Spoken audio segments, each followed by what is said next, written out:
Good afternoon. Buenas tardes. And welcome. My name is Jasenia Lopez, and I am the New Jersey Hispanic Research and Information Center at the North Public Library's director. And I am going to be hosting today's program, NPL at Home, the Latino Oral History Collection. This is going to be a virtual tour of NJHYC's Latino Oral History collections, both of which are found on www.npl.org and on www.digital.npl.org. Today, we're going to be exploring the different types of materials, the interview audio excerpts, and some written transcripts of text directly from interviews. So viewers can also suggest a search term or a name. But before I begin the tour, I just must remind everyone that this is census time. And now more than ever, we should all respond to the census online, by phone, or by mail. Responses are kept confidential, and it is easy to respond in 12 non-English languages. The census count directs federal funding for the next 10 years to our community, and all you have to do is visit www.2020census.gov. It takes about 10-15 minutes tops out of your day. So please make sure and complete our census. And if you have already done so, kudos, great job, thank you.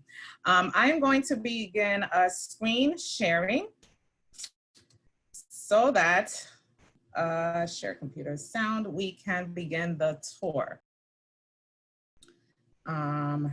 We're not going to be here. We will actually be here. We are going to start out with the NPL.org's collections, and that is found by entering www.npl.org. That'll bring you to our main page here. And from our main page, you will get this little pop-up and chat option to chat with one of our lovely librarians. I'm going to close that out. And I'm going to go to the collections and services. Here in our collections, we have a drop-down menu of all of the North Public Library's collections. We straggle over here to New Jersey Hispanic Research and Information Center, and have the Latino Oral History Collection. We click on that. We are brought to the Latino Oral History main page. And we have a quote, one of my favorite quotes from a Latino Oral History by the late Hilda Hidalgo, because if you don't have a history, you don't have a present. It is so true. You know, it's like that saying, you need to know where you're coming from to know where you are going, right? Here, you're gonna see that New Jersey is home to the 7th largest Latino population in the United States. Between 2000 and 2010, the number of Hispanics in the state rose 39.2%, but the history of Latinos in New Jersey spans several generations. These Latino oral histories are intrinsic to the New Jersey Hispanic Research and Information Center's mission to document and preserve the history of Latinos in the state of New Jersey.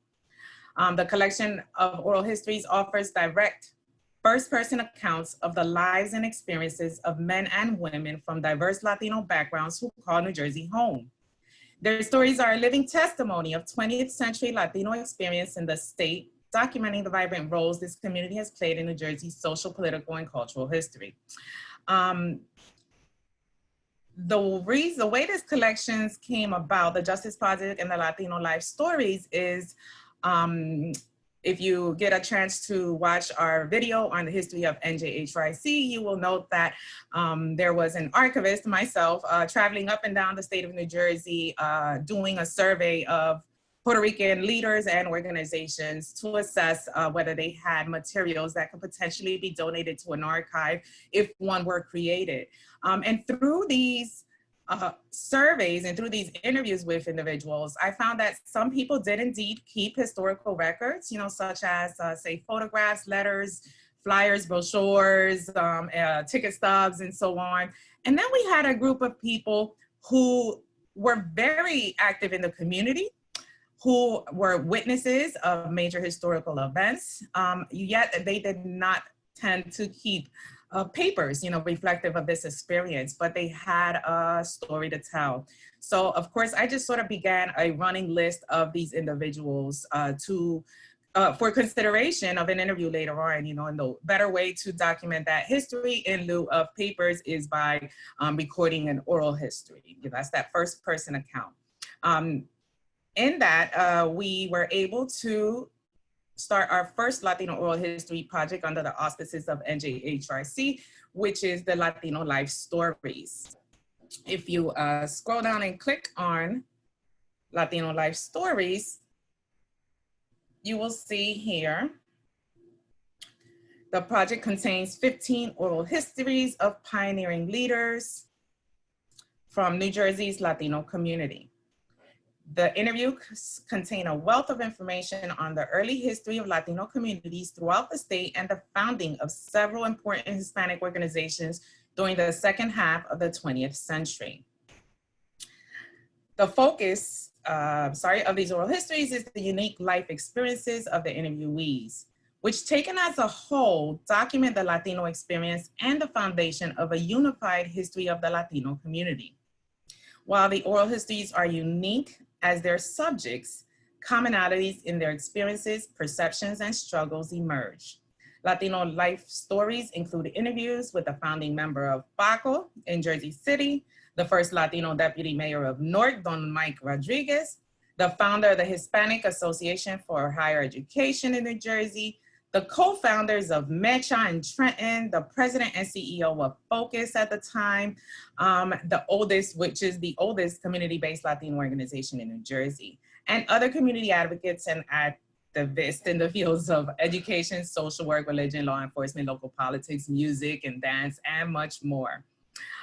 So this is our Latino Life Stories collection. Under a description of the collection, you will see there are a list of interviewees with bullet points here. These bullet points are the subject matters that appear, the top 4 subject matters that appear within each of these oral histories. And here you'll see Sister Deborah Humphreys.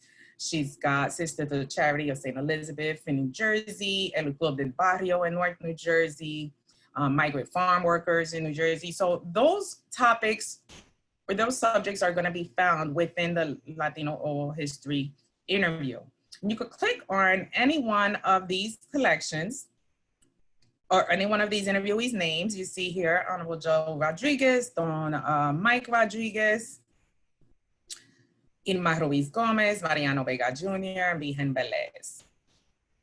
I am going to share with you all, let's see, Judge Joe Rodriguez, personal page. Here you'll see, alongside the interviewee's photo is a brief bio of the interviewee. And I've had the great privilege of having met Judge Joe Rodriguez when I was doing the survey of Puerto Rican communities in New Jersey. And his bio is the Honorable Joseph H. Rodriguez was born in Camden, New Jersey, to a Puerto Rican mother and a Cuban father, and has resided there for the majority of his life. He received his Bachelor of Arts degree from LaSalle University in 1955 and his Bachelor of Law from Rutgers University School of Law in 1958.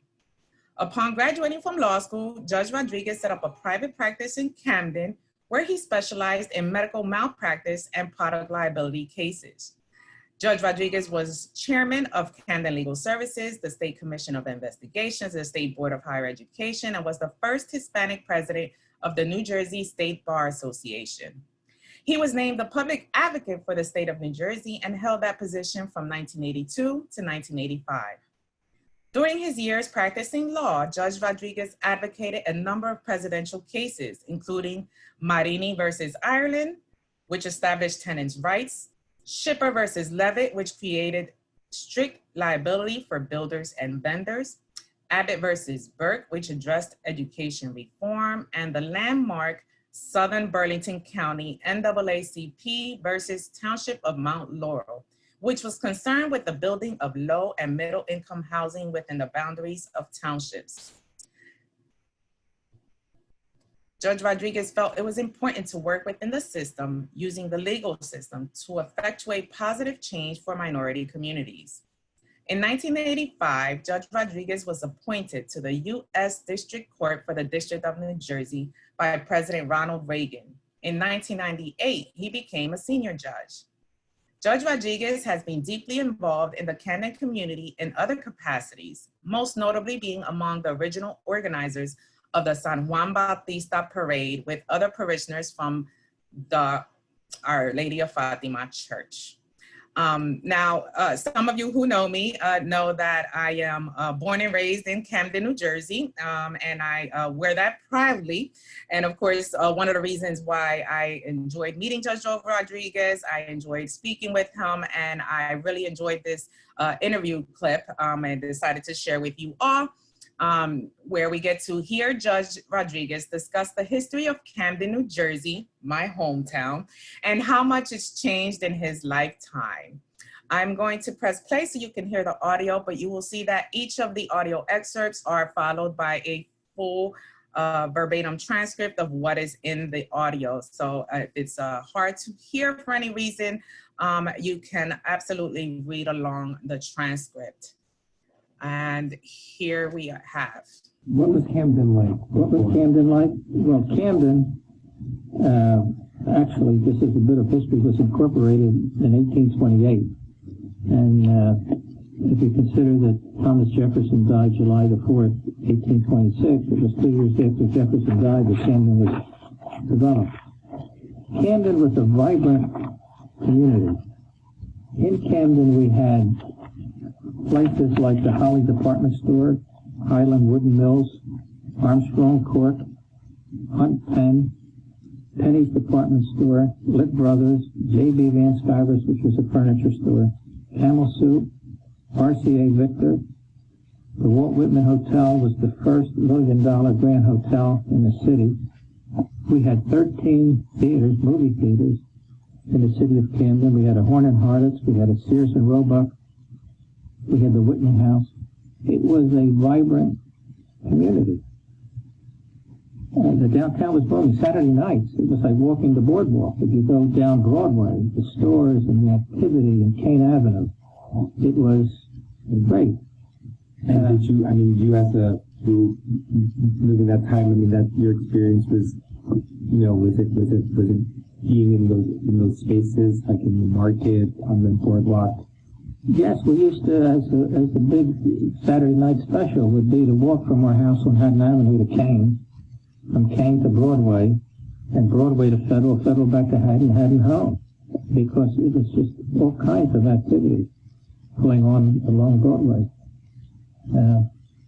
Then a variety of reasons started to weaken the city. Of course, when they put the bridge in, that's back in the 30s, they pretty much split the city. They started with highways, and highways kept infringing upon the residential areas in the city of Camden. Fast forward up to where we are now, most of the negative activities were hitting the city of Camden. They put the prison here, they put the sewer plant here, they put the cement plant here. All the negative land depressing activities started at the city of Camden. Now, as the community continued to grow, there was a housing shortage. Yes, so there you have it. Judge Rodriguez on the history of Camden, New Jersey. Now, if you go back to the Latino history page, you see here we have interviewees. And I want to give you a little tour of the Justice Project. Latino histories. Here's a Latino history main page. You have Latino life stories and the Justice Project. These are here 10 interviews focusing on the theme of justice, The interviewees' professional backgrounds are diverse, including the legal profession and law enforcement, but also extending into prisoner advocacy, social services, labor organizing, media, and electoral politics. We clicked this on. Interviews were held between 2011 and 2012. Here I just read, there are 10 oral histories focused on the theme of justice. The understanding of justice is one of the central tenets of this project. And in addition to the contributions of these intimately involved in what may be traditionally understood as the justice system, such as lawyers, police officers, and FBI agents, these interviews also focus on the perception of justice from the perspective of an ex-offender, an immigrant rights advocate, a social worker, a labor union director, an election superintendent, and a television producer. The understanding of justice in the Latino community of New Jersey that emerges from these interviews is finely nuanced, reflecting such varying topics as the inequities in the justice system that are arguably the result of race, language, and class, the importance of positive perceptions of Latinos in mass media to facilitate access to justice, and the importance of active community involvement in the struggle for equal access to all rights and services guaranteed by this country's and states' legal and justice systems. One thing I forgot to mention under Latino Life Stories, the same goes for our Justice Project collection and all of our oral histories. If you like access to the full verbatim interview transcript and audio recordings, they are available by appointment only. You just need to contact our NJHRC archivist, Huber Ayala, at njhrc@npl.org. You can call at 973-733-4791, or you could contact us via mail. Here you have interviewees, a list of interviewees' names. Again, you have an interviewee, their title, and bullet points of major topics discussed within their interviews. Juan Cartagena, we have Felipe Chavana, Luis de Rolbe, Lizeth Delgado Polanco, Laura Freites, Maria Charo Juega, Maritza Raimundo Petrosky, William Sanchez, David Velasquez. For this, I'd like to also share, let's see, we can share Juan Cartagena's personal oral history page from the Justice Project. And I'll read real quickly his brief bio. Juan Cartagena is a native New Jerseyan of Puerto Rican descent. He is a constitutional and civil rights attorney. Mr. Cartagena, a graduate of Dartmouth College and Columbia University School of Law, was admitted to the bar in 1981. Currently, the president and general counsel for Latino Justice PearlDeaf, Mr. Cartagena previously served as a municipal court judge in Hoboken, New Jersey, and as the general counsel for the Hispanic Bar Association of New Jersey. Mr. Cartagena has worked tirelessly over the course of his career litigating on behalf of minority communities excuse me, in such varied areas as housing, education, voting rights, and employee discrimination. He also dedicated his expertise to the protests which halted the U.S. Navy's use of Vieques, Puerto Rico, as a bombing range. In addition to his legal work, Mr. Cartagena is involved in the preservation of the traditional Puerto Rican percussion and dance styles of bomba and plena with his music and dance group, Segunda Quimbamba. Here we have, again, audio excerpt from his oral history, along with the transcript of what is in the audio excerpt. And I chose this very timely interview to hear Juan Cartagena discuss the far-reaching consequences of arrest and convictions, specifically on minority communities, and his own experience of being subject to an unfounded stop by the police. I hope you can hear clearly, and if there is an issue, again, the interview transcript is right underneath. I see this all the time. We do punishment very well in America. We punish very, very well. So people who leave prison therefore now have a criminal record that makes it almost impossible for them to secure work. And and we allow employers to discriminate against people because of work. In New Jersey, you're permitted to ask an applicant on a job whether or not they've been arrested. It's outrageous. You know how many arrests result in no conviction? You know how many people get arrested for no reason at all in the streets of Jersey? For no reason. I've been picked up for no reason. Literally picked up off the streets of Jersey City, just walking with a basketball under my arm and gym shorts and a t-shirt. Picked up off the streets like most Latinos and blacks in the city of Jersey City. Picked up, taken to a precinct, spent about 4 hours in prison, then finally let go. When they realized that I was who I was. When I told them who I am, you know, I'm not a druggie, I was 4 blocks from my house. I was walking to a basketball court with my nephew of all things. And when I finally I didn't have ID, okay? Who goes to Quintino La Caldera when you go play basketball, right? So, they insisted that I send somebody. So I had to call my house and ask one of my older nephews, to bring my ID. So I finally came with the ID. They finally let me go. In our communities, a lot of this happens daily. In New York City, some of this happens multiple times to the same person. You can be. And there you have it. Yeah, I'm just going to add that, of course, some of this happens multiple times to the same person. Everywhere, not just New York City, as we all know. Again, if you'd like to hear more of the interview, all you have to do is contact us and we will make sure to get you that information. Now I'm going to go back to our Latino Oral History main page. Here you have Collections to Justice Project, Latino Life Stories. And coming soon, we will have, or coming, hopefully soon, we will have collections of activist voices and the Latino immigrant experience in Newark. As you see here, activist voices were recorded in 2009 and 2010. They are full life stories of these 2 wonderful women I've had the privilege of meeting and actually interviewing for these activist voices, a minimum of 2-hour interviews where I literally sit down, press record and ask, tell me about your parents, how they met, how you came about, and lastly, where are you now? You know, and of course, that is a long story.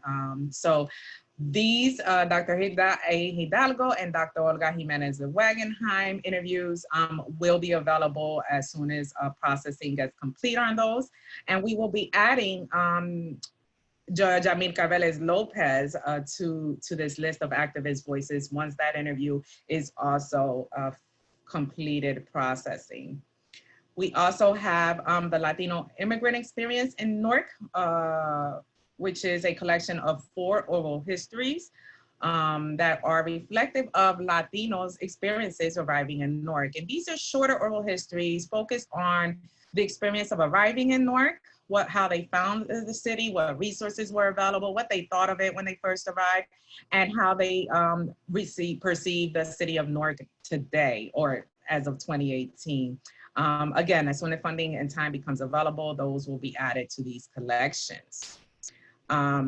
Here, again, you will have a list of all interviewees, and that list, once you click it, you will see is a list of Justice Project and Latino Life Story interviewees. Another sort of quick list if you wanna take a comprehensive look of the interviewees, and go directly to their page from here, you can do so as well.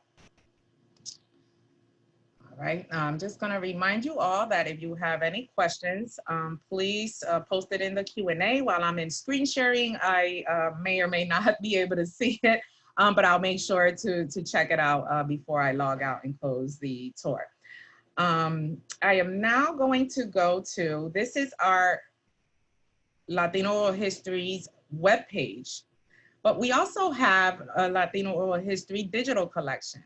And these are going to be found in the digital.npl.org. Here you'll see, I'll just type it in from the beginning, www.digital.npl.org. And of course it did.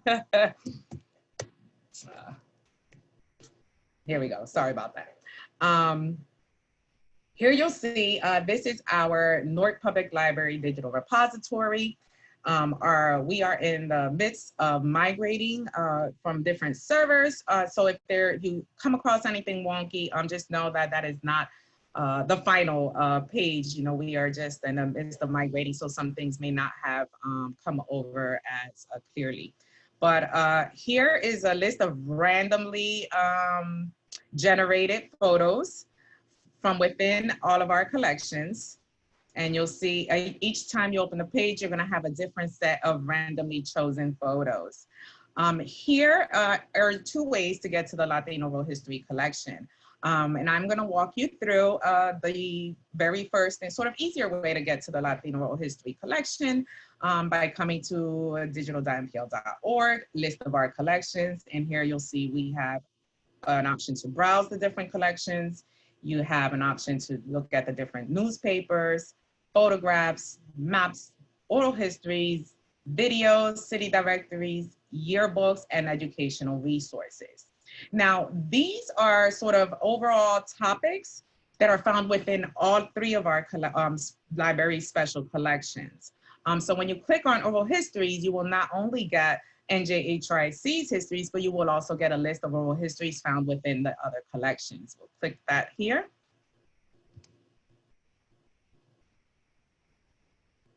Okay, and that brings us to Latino Oral History collection found within the NJHRIC NPL repository. I'm sorry for these acronyms, but I am going to be totally out of breath if I continue saying each of those words as opposed to the quick acronym. So here you have our Latino Oral History collection. We're gonna open that up. Oh, and as I mentioned, other oral histories within the library's other special collections, such as Chinatown Oral History by Newark Other Collections, New Jersey Information Center.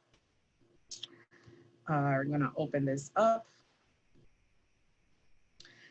And here's a few words about the collection itself. This one is a curated collection compiled by the NJHRIC, and the current selection focuses on histories related to Newark, the city's communities, and major events.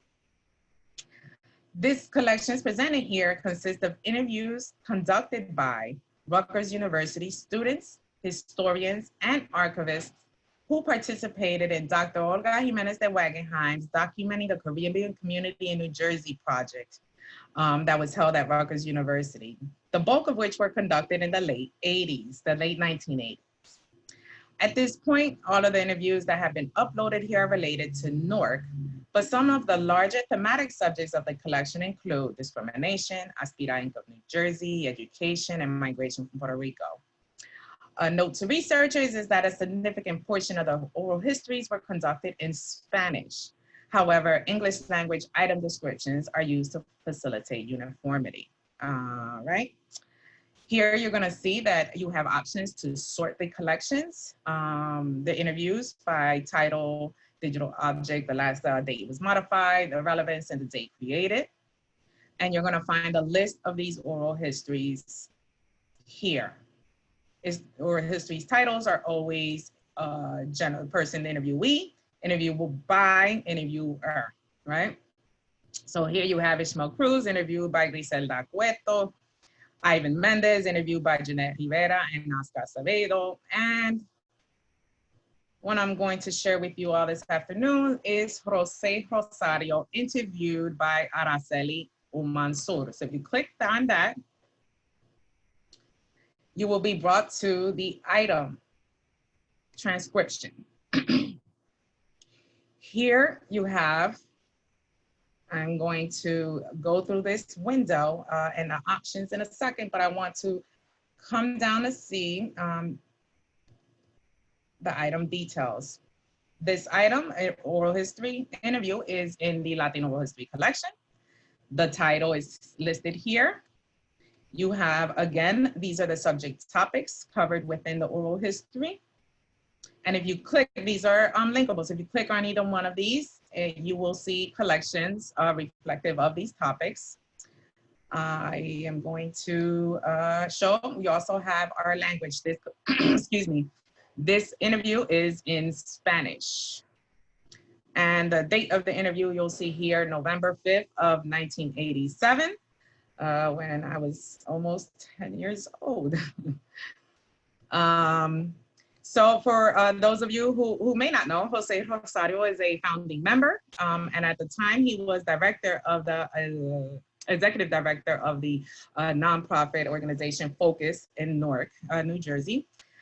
And here are your choices, right? You can view the full text here. You click on that. You click on this info button and it'll bring you to more details that we just saw underneath the item. You can share this book as it's referred to as a book because there's several pages. You could share it to Facebook, Twitter, and email. And it's gonna take up a little bit too much time, so I'm not gonna do it myself right now. You can zoom in or out, right? Just press a little magnifier with the plus sign to zoom in. And I would like to read it, so we're gonna zoom in enough so that my old eyes could see very clearly what is written. So this is actually a handwritten, but a very, very neatly handwritten transcript of the interview. Apparently, Maritza Santiago and Araceli Mansour transcribed the interview. And we have here Araceli's A, Rosario's R. And here we have, ¿cuándo decidió usted salir de Puerto Rico? ¿Y qué le motivó a usted a salir de su tierra? You know, Araceli's asking Jose Rosario, excuse me, when did you decide to leave Puerto Rico and what motivated you to leave your land?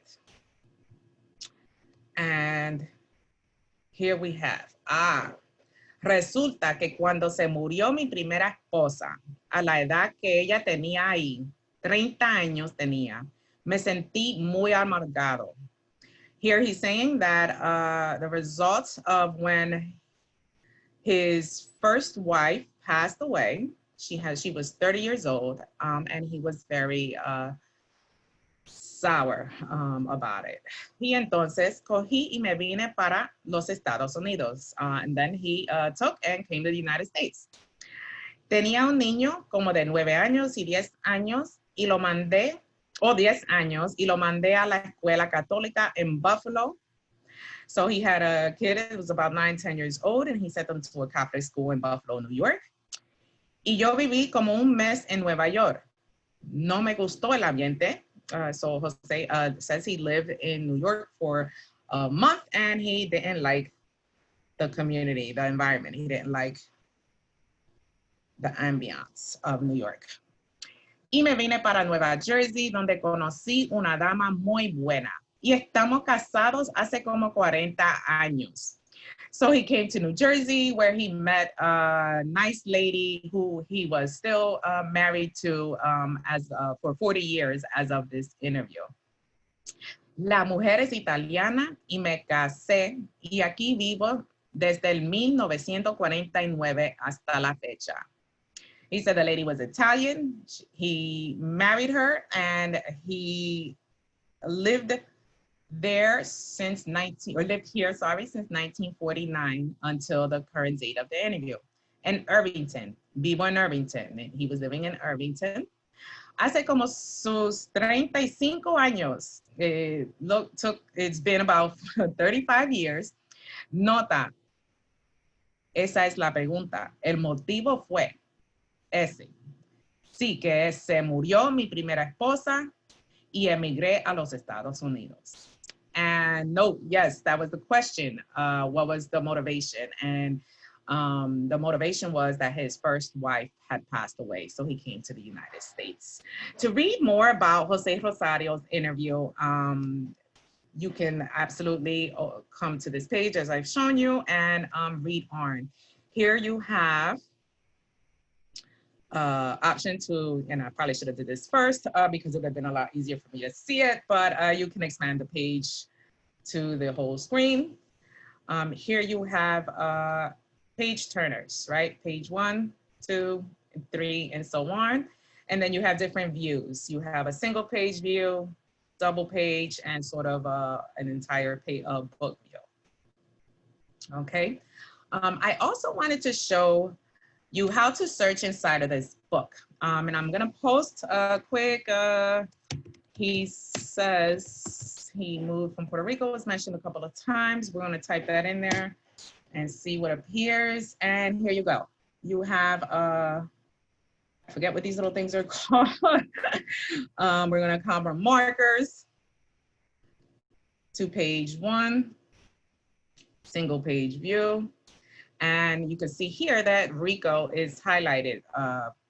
Perhaps the Puerto is not, Puerto, you know, is not as clearly visible in the written text, but Puerto Rico appears. It's highlighted here, so you'll see it's on page 2. Fast forward, we're gonna come to the second marker. It appears here again on page 38 of the interview transcript. And let's see what that line is. Really small to read. It says, yo una vez traje por herencia de Puerto Rico de 7,000 y pico de pesos. Then we have the last one, Puerto Rico. So, ay, Dios mío, yo completé mi 14 y 15 o 15 o 10 o 6 o 10 y 7. Todo esto fue en Puerto Rico, negra. So here are the times or the locations where Rico was found within the document. All right, and now I am going to show you a different way to get back to our digital main page.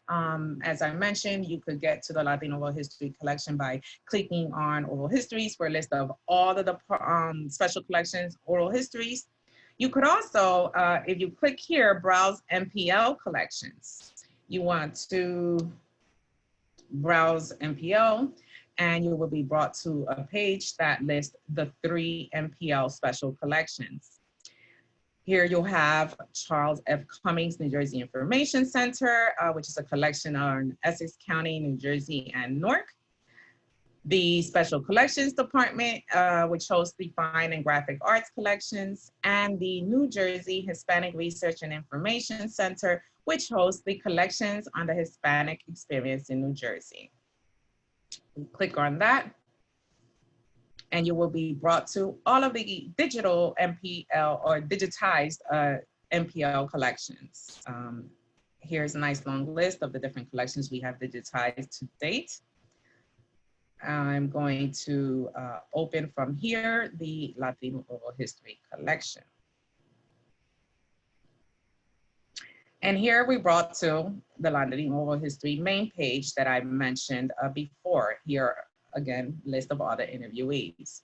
So now we got to, let's see if I got some interaction. Do you know who holds Mr. Cartagena was when how old Mr. Cartagena was when the police wrongly detained him in Jersey City? That is a good question. I thank you. It looks like Francis Tablet. The answer is I do not know how old he was. I could tell you through the oral history transcript how old he was at the time of the interview, but the time that the police wrongly detained him in Jersey City, he references in the oral history excerpt that he had to call his wife or to bring his wallet, or I believe it was his wife or his nephews or someone to bring his wallet. So I imagine, I have no idea how old he was, but we could definitely reference. And if you're really interested, please reach out to us and we can absolutely find out and get back to you. We could get in touch with Mr. Cartagena. Luckily, he is one of the interviewees who is still around, and why it's really key to have these oral history interviews, because the truth is that out of a good 25 oral histories that we have completed under the NJHRIC, there are at least 3 to 4 interviewees who are no longer with us, but we have their history down forever. So that was our question, but I am posing a question for anyone watching. If you would suggest a search term or a name, I will absolutely give you a few seconds to sort of chat, put it in the Q&A. Let me see if maybe there's something on Facebook, anything coming in. Put it in the Q&A. Let's go with this value. And I cannot find any posts. So I am going to go ahead and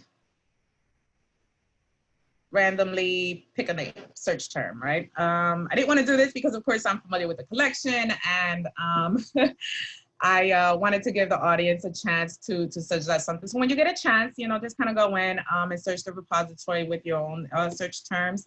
I'm gonna pick, let's say, Hilda Hidalgo. As you can see, she has been searched before on my browser. And here you will see the number of times 936 finds or hits for the search term Hilda Hidalgo, search name Hilda Hidalgo. And with this, I just wanted to bring your attention over here to the subject topics. We have, these are all the subject topics of which Hilda Hidalgo appeared. Aspira Inc. of New Jersey, 57 times in that topic. Here you have the different forms where Hilda appears, correspondence, letters, photographic prints, etc. And in which collections, right? And how many times it appears in the collection. Here you have the NJHRIC, the term appears 586 times. Here you have our creator names, and those are basically the people, the creators of the records, you know, who actually created the record. So here you have, let me see if I can find a photo. Here's a good one. This is a second Puerto Rican convention of New Jersey. Hilda Hidalgo's chairman Gavel. You know, this is actually located within our Puerto Rican Community Archive. Again, it's in this Hilda Hidalgo button collection. That item is in the Hilda Hidalgo button collection.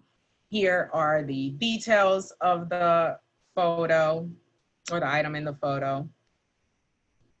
And it is in the series memorabilia. Okay. Kind of hard to see, but you'll see there's an inscription on the gavel there, dedicated or there where it knows Hilda Hidalgo. So that is our virtual tour of the Latino World History Collection. I am going to stop my screen sharing. I am going to, here we go. Close with thank you, right? And I really do hope that you enjoyed the virtual tour. Keep in mind that these resources are free and available to the public, to anyone actually across the world with access to the internet. Please stay tuned for next week, where we will have more NPL at Home programs. Stay tuned on Mondays at 1 o'clock for NPL at Home programs. If you like to view prior NPL at Home tours, there were many offered by our colleagues Nadine Sergeyev and Tom Ackner of the Special Collections and the New Jersey Information Center collectively, and my colleague Huber Ayala, who has also participating in the NPL at Home series. He has shared Hilda Hidalgo button collection tour of Hilda Hidalgo's button collection. I have a comment here. You're welcome, Francis Tablet. Not a problem. Thank you, for your question. I'd like to remind everyone, of course, to visit our website for past programs. You could also visit our YouTube page, Newark Public Library's YouTube page. And to stay up to date with other programs and services that offered by Newark Public Library, please make sure to visit www.npl.org. And as always, make sure you follow us on NPL and the NJHRIC on Facebook, Instagram, and Twitter. So thank you all and enjoy this very hot day outside. Have a good one.